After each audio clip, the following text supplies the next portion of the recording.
Yeah, shalom, salam, wagwan. Yeah, my voice is not sounding super excited because I got to talk about women's boxing. Why did I talk about it? Because it's been stuffed in our face. You know, it's the alleged super fight. I mean, yawn, lol. You know, Katie Taylor, the Irish icon, as Adam says, and some girl called Amanda Serrano. Yeah, it's MSG, and you know, the hype around it. The attempted hype around it is pathetic, right? You got that fat idiot, sweating, pink-faced, what's more like red-faced, Steve Five Byros Bunce, yeah? And you all know why he called that, yeah? Telling us that when he was asked about what the fight he's most looking forward to in 2022, he said Serrano Taylor or whatever. I mean, really? He obviously doesn't mean that. This is a guy who's been boxing all his life and even boxed, yeah?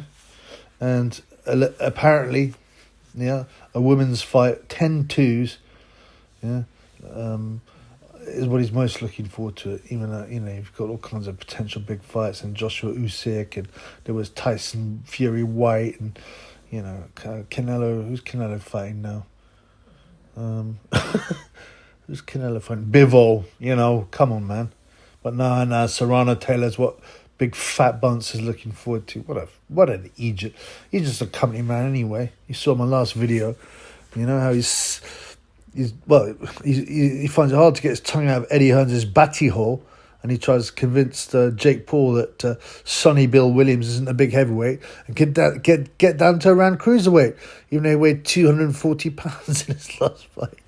Oh dear. You know, it's pathetic, man, this Bunce. But yeah, you know, he needs a rinse, and he's getting it. Don't you worry now. Yeah? But you know, so what is this great fraud going on about women's boxing, you know? There's such a huge fraud about it. You know, we're constantly being told, oh, these girls are as good as the men. I mean, I remember hearing about Nicola Adams in 2012, and I'm like sitting there, yeah? I'm saying, you know, she looks like a male, you know, club fighter. Not too bad, yeah, but nothing special. And they go, she's better than some of the men here. No, she's not. It's just a joke, you know. And that was 10 years ago, man. You imagine it's got so much worse now. And they wheeled them out endlessly. Eddie Hearn loves it as well, don't he? We out these rubbish women, and the commentators, people should know better, like Darren Barker, Beavis and Butthead lookalike.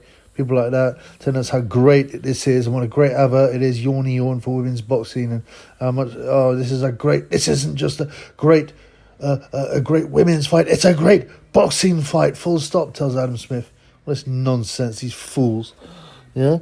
And, you know, so the problem is it's called form brainwashing. You repeat something over and over and over again. Other people start to repeat it. You hear people in the pub go, oh yeah, I watched the women's football. They're even better than the men sometimes. No, they're not. They're rubbish. They get thrashed by 14-year-olds, yeah? National teams. And the quality is so poor, especially in boxing. I mean, these girls, they just don't know how to fight, most of them. The ones that do are no match, even close, in skill, you know, than the men, or in power, obviously. You know, listen to it. I mean, quite simply, there's 1,540 women boxers active at the moment in the world. There's 21,290 active men. That's almost 15 times as many men as women. And yet we're expected to believe that these women are as good as the men, and that these alleged world titles are as worthy. You know, it's a disgusting thing that some pair of disgusting skets, Shannon Courtney and Ebony Beatriz, who, by the way, were only rated 8 and 9 in the bantamweight division, you know, can both call themselves world champions. I mean, can you imagine what? You know, comparing them to, you know, all these men that have achieved that, and now these women can go and say, oh, I'm just as valid as you. Yeah, I'm Arturo Gatti. I'm Ebony Bitches. I'm the Arturo Gatti. Yeah, the women's. No, you're just some sket who gets a stinking batty hole out, and your dumbass tattoos, and your big fake boobas. Yeah, you're grim. Yeah, you're absolutely grim, and you can't fight. The standard of Bridges these Shannon Courtney was like watching, you know, two male, you know, if you talk about males compared to male amateurs in like the second or third fights, and they're not very good and they can't punch. That's what it looked like. Yeah, you get any man Yeah, any man in a club fighter of the same weight or even less than their weight, they'll walk through them. I've said this many times. I'm getting bored of saying it. But you got to wonder, and it's not just the boxing. Yeah, every time you put on the boxing, there's some women commentator. Yeah, and they're always getting things wrong. Yeah, they don't know nothing about boxing. I seen this one, what was it? I can't remember what. It was maybe an MTK production or Pro Bellum or something. And they had this woman go on, yeah? It was a 4-rounder, yeah? And she read the scores as 48-36. Now, anyone who knows even a little bit about boxing knows that's an impossible score, especially for a 4-rounder. I mean, it had to be a 5-rounder. Someone had to be dropped about 30 times for that score to make sense anyway. Yeah, and then it didn't click, obviously.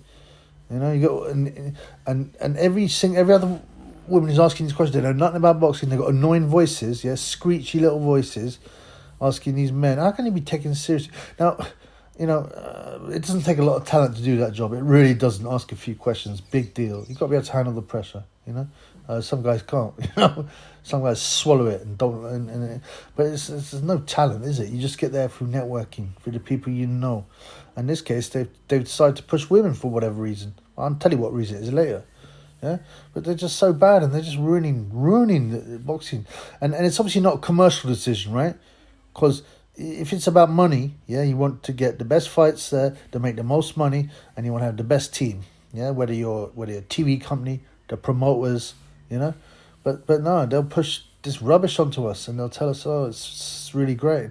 Go to any boxing forums. People that know about boxing, they just can't believe how poor it is, yeah? And they just make fun of it constantly.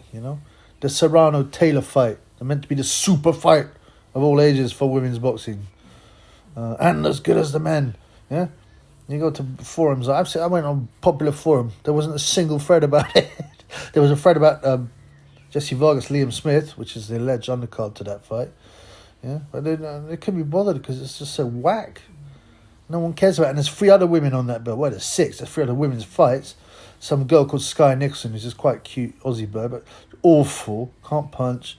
Just looks like a fitness train. A girl that's very fit and does boxercise. Yeah, this other black woman from the ghetto called Dessert. I don't know what her name is. Francho Dessert.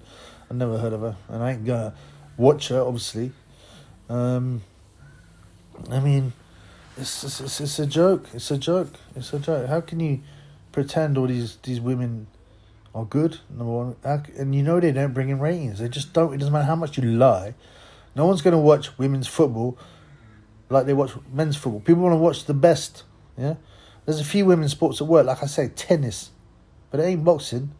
Something like they did 98% fans of boxing are men. Now also, yeah, I've looked at my genders on my channel, which is a boxing channel. It's 98% men. Yeah, you get the odd women into it. I've seen women in the boxing gym. I've got no problem. I've seen them box amateurs, but don't shove it on us. If it becomes good enough to be a worthy spectacle, yeah, then it will come naturally and organically. And people will be like, yeah, I watch such and such, this woman. But I mean, it's not. That isn't the time now. If it ever will be, even the top women's tennis players, which is probably the best women's sport to watch, they're not close to the men. I think this number 300 guy who's been drinking all night. Yeah, number 300 in the world. What Serena and Venus Williams, and they're they're the best ever, basically, or certainly Serena. I mean, that shows you the difference. Yeah, people want to see the best. They don't. Yeah. So, and then there's now obviously people that follow my channel know I've got a soft spot for Savannah Marshall, or Savvy as I call her. Yeah, I'm gonna do a rap on her. Yeah, I'm trying to take away from Huey because I want to mate with her and make the heavyweight champion in the future. But even Savvy is fighting Clarissa Shields now. According to Adam Smith, she's a global superstar, and wherever she is, she drops glitters of superstardom. No one has a clue who she is. Never global. That's the biggest misnomer possible. A global superstar. She's a minority. Even in boxing, most big boxing fans, I wouldn't know if she walked in my front room. I said, "What you want here?" I said, "I'm not into oil drilling. Can you leave, please?" Yeah, that's what I'd say. I said, "Sorry, love, I'm not into oil drilling. Plus, you look like Michael Nunn. Yeah, and I ain't into that thing.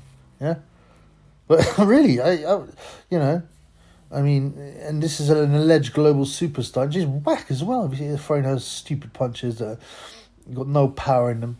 And Savannah's got some power. She's the only woman I think has got some power. She's stopped, I think it's 10 out of 12 or something, you know? That's pretty impressive. But having said that, yeah, you know how many middleweights there are in the world in the female division? 29, you know? I mean, and you're the best of 29 women, you know, and you're the world champion. It's just nonsense, man. But, you know, like I said, I've got a special place in my heart for Savvy, you know. Some people say she looked like Gareth Bates. I don't agree now. I managed to get that idea off my head. But, you know, I can't... I watched that fight only because I wanted to see Savannah Marshall win. The only other fight I watched, women's fight, I had some vague interest in was Shannon Courtney vs Ebony Bridges, because I despise both of them and I wanted to see one of them hurt the other. I didn't mind which one. I want to see some pain, man. Yeah? Some pain. You know? And it was all right for like I said, for a low-level fight. I'm like, well, they went for it a bit, but no one's going to get hurt. Oh, she got a bruised eye. Big deal, man. Blood clot. Now, this Taylor show has been quite aggressively pushed, even though I don't think anyone's buying, yeah? So, Jake Paul is part of the promotion. I think he's got promotions coming. And he's a big name, obviously, outside of boxing, and, you know, a relative name in boxing, yeah? And he's been pushing it, and so earlier in the year when the tickets went out, right? So he said this bizarre thing. He announced that Katie Taylor vs Amanda Serrano ticket pre-sales are the second best in Madison Square Garden 140-year history. Now, firstly, what does that even mean? Pre-sales. What do you mean pre-sales? So people are buying them before they're on the market. What are you saying, man? I know the second best in Madison Square Garden history. Firstly, second best to who? Yeah. Secondly, I don't believe that one bit. How are you working this out? It's just a manipulation. They probably never had sales before. I mean, I don't even understand what that means. It's nonsense. And all these idiots are lining up to the what an incredible fight it's going to be. This little kind of public school guy, I've never heard of him, Joseph Markovsky of The Zone. Yeah, he says, I think this is a fight that transcends women's boxing, but potentially, if you get it right, to transcend the sport of boxing. No, it won't, man. No one cares about it. Go around your work, the street, right? Nice one. Were you looking forward to Tyson Fury? I don't know, Dillian White, or you know, a Joshua fight? Oh yeah, I'm up for that. Yeah, I think Joshua will win. I think White will win. I think Tyson will win. Oh my God, you looking forward to Serrano Taylor super fight? They'll be like, what? What are you talking about? Serrano? Who are these people? Oh, Josh Taylor? No. Katie Taylor, Amanda Serrano. I've never heard of them, man. Who are they? In Ireland, they might know, but, you know, that's because Katie's a big name because, you know, however backward and rubbish women's boxing is, you know, she became a name where there's only 3.5 million people in Ireland, you know. And also it was just pushed by the media all the time, constantly. She's on every show. So obviously they're going to know who she is. But, like, we go in America, hey, you know, I wouldn't even know. I was just looking blankly. I don't know what you're talking about. And he said, oh, yeah, you know, the pound for pound best women boxing. All I don't care and I don't know. You know? It's a joke. It's an embarrassment. And you know, as I said, I'll get on to why they're pushing this. Because it's not commercial. It is not commercial to push this rubbish. Yeah? And the other thing that's funny about this nonsense, they always go, oh, these women have done so much for women's boxing, breaking down barriers. What barriers, man? The very barriers that no one wanted to watch it, man. Women have been helped, you know, been lifted up with no talent to earn a lot of money. There aren't no barriers. They've been helped up. Don't try and pretend it's some great women's crusade and how so badly they've been discriminated against. I mean, no one wanted to watch women's boxing. No one does now, right? Sick of this. Now, something that seems to have not attracted that much attention, right, in the boxing world, and it should do, frankly, yeah, is the Olympic weights. Now, obviously, I can't remember, I think it was 2012 where the women started, and they slowly started reducing the men's weights and increasing the women's weights, right? So, at the moment, they've confirmed now the weights for Olympic boxing in 2024 in Paris. Okay, now you got to remember as well. Now they stopped the boxing program for 2028 Olympics, which I think are in the US somewhere. Yeah, and you know that's a real shame because boxing is one of the original sports, and I mean back in the day, Greek sport Olympics as well, and it's produced so many great champions and guys that have gone on to rock the world in the pros. Frazier, Ali, Theophilus Stevenson stayed amateur. Obviously in Britain we've had Audley Harrison, but there's been obviously A. Gay and people like that, Sugar Ray Leonard, another guy, Spinks brothers. Come on, man, there's loads of champions here that have written their name in the pro game. Now they've now announced the new weights. Right now right, so now there are 6 women's divisions and 7 men's divisions. So there's almost parity, yeah. But considering how in the infancy women's boxing is, and there's no good history there now. There's been such a long history of Olympic boxing where there used to be 12 weights, most recently for the men. They're now taking a bunch away. Imagine if you're in between weights. How can you're never going to be fighting the Olympics if you're in one of the weights that are not in the Olympics. Oh, and by the way, Boxing News backs the reduction of the men's weights. They go, the increase in representation for women's boxing is welcome. Welcome by who? Huh? Welcome by who exactly? Definitely not the fans. It's a joke.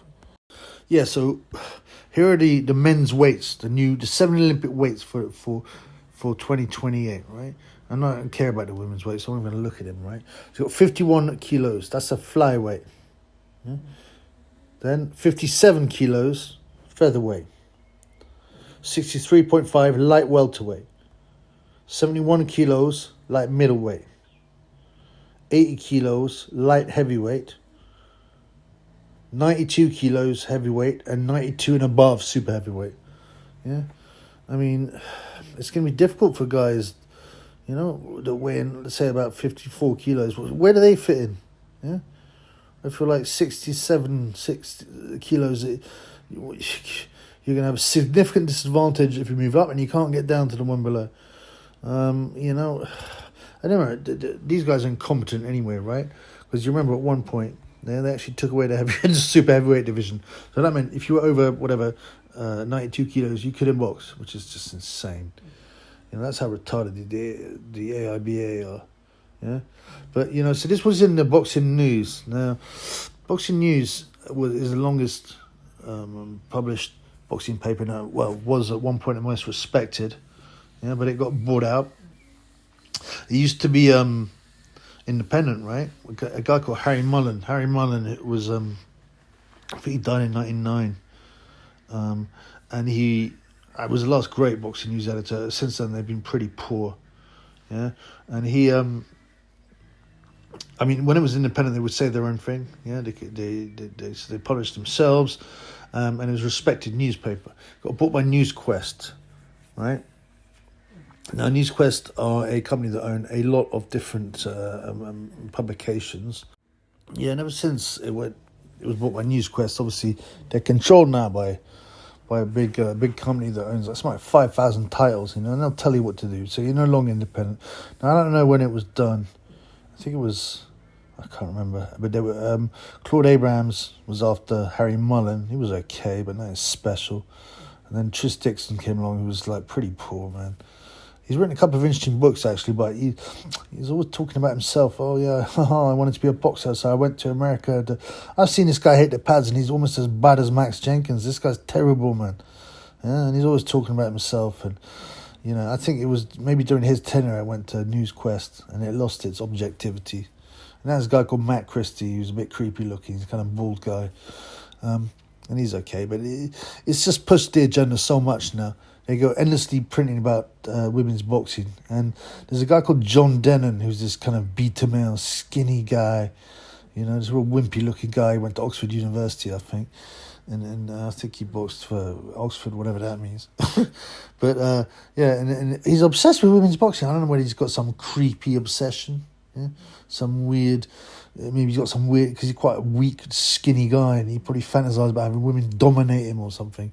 Humiliate him, probably like Oscar gets in his kitchen, That's probably his... John Dennon's fantasy, to be partying with Oscar De La Hoya, having kitchen implements rammed up his batty hole. Because he's weird. All he does He's put articles and pictures of women amateur boxers up. He's in charge of the amateur sections. It's just stuff with it. Yeah? Right? And you know, it's like it's the highlight of the boxing world. If you took John Dennon's word for it, it's women's amateur boxing. Yeah, which is rubbish, man. The quality is so poor. You watch the Olympics, you're like, I can't believe, you know, these girls have got an Olympic medal. Some of them took up boxing like 2 years before. You know, one of the rug munchers is like, there's 2 rug munchers who got together on the England team, yeah, which no doubt will be celebrated in the media. Well, it is, yeah. And one of the rug munchers, you know, was a footballer. Yeah, the really masculine looking one was a footballer, and then she decided to take up boxing. Boom! 2 years later, she won a gold medal. It's not because she's a super athlete. You know, it takes more than 2 years to become a world class athlete. We just take up a sport. Yeah, it shows you how poor the depth is, man. And weirdos like John Dennon and boxing is just pushing that agenda. It makes no sense. No one's interested, man. Yeah, it makes no sense, as I said, from a commercial perspective. So why is it being done? Well, at last we get to why is it being done, right? Because there's a massive agenda around the world, yeah, by the elitists, by the people that govern the world. There are tracts written about this for years and years, you know. You can find out from all the schools of thought, the Frankfurt School of Thought, other such well, I guess you call them Marxist or communist, socialist organisations, and they want a bunch of people who have no roots, no unity, because they're easy to govern, and that includes dividing everyone up. So you're all different sexualities, you're all different races, you're all different religions, and you all hate each other. Yeah. Now this is just that's part of it. So they're pushing the women vs men war. Oh, women can do everything that a man can. Well, they can't actually, and the other way around either. I mean, I don't, a man can become a woman, which they can't. This is all linked with Satanism, by the way. You need to check it out. Yeah, and transhumanism, which is another way of filling with people's DNA. Yeah. So that they can produce a bunch of people that are not even human anymore. Yeah, it's a satanic thing. It's a demonic thing. You'll check it out, man. Yeah, and it's anti-biology. It's anti-nature as well. Even if you're not religious, but why these companies push it? Well, because they're under the influence of nefarious people who want that. That's for political gain, commercial gain, but also, right? It's a spiritual thing, I believe. We're talking about demonism here, Satanism. Okay, there's a guy called Larry Fink. You need to check this guy out, right? Now he's the CEO of BlackRock, which is a massive American multinational investment management corporation, I think is what they call it, yeah? It's a huge money management firm. It's the biggest in the world. Yeah, according to Wikipedia, it's like over 10 trillion US dollars worth of assets under its management. Yeah. Now, Fink, they own. You could have to look into this. How much BlackRock owns? Most companies owned by BlackRock and Vanguard. Yeah, and they both got similar aims. It's not just commercial.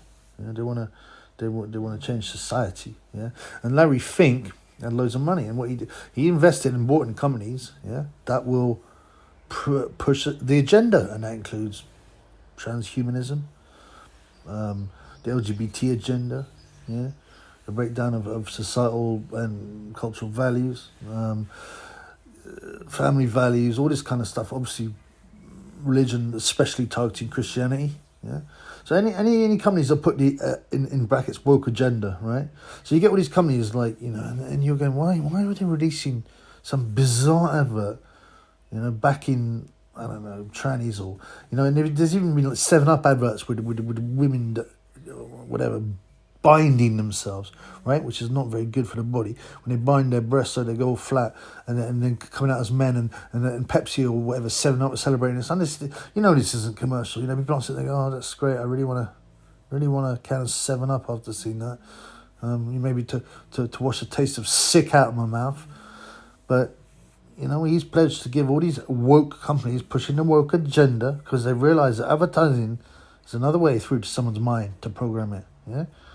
And so all these companies now have got their hand out for the Larry Fink money and to do that, they have to make sure that they peddle a work agenda. That's why you saw all these companies suddenly, this kind of happening after, I don't know, What was that thing where everyone was attacking Wall Street? Was it 2011? But after that kind of time, and before you know, all these companies are changing their logos. These banks are bigging up, like, you know, Bati business agenda and all this kind of stuff, and you know, and the transgender thing and all that.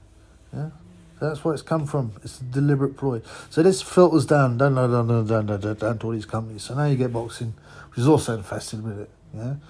And I don't think Larry Fink himself is invested in boxing, but all these guys, these top guys, and I've told you about the secret societies that run boxing, they're all part of that same agenda, the satanic agenda, demonic agenda. Yeah, so watch out for it.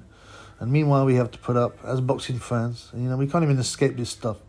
I'm aware of what happens in the world, but, you know, occasionally I just want to watch a nice boxing match and forget about all this sickness. But no, I can't. I have to put up with it in boxing as well. And I'm sick of it. You know, I don't watch no sports these days. I realised that, apart from boxing, because I realised the truth about bread and circus. But, you know, I'll still watch a bit of boxing. At least that teaches you how to fight, which is more than football does.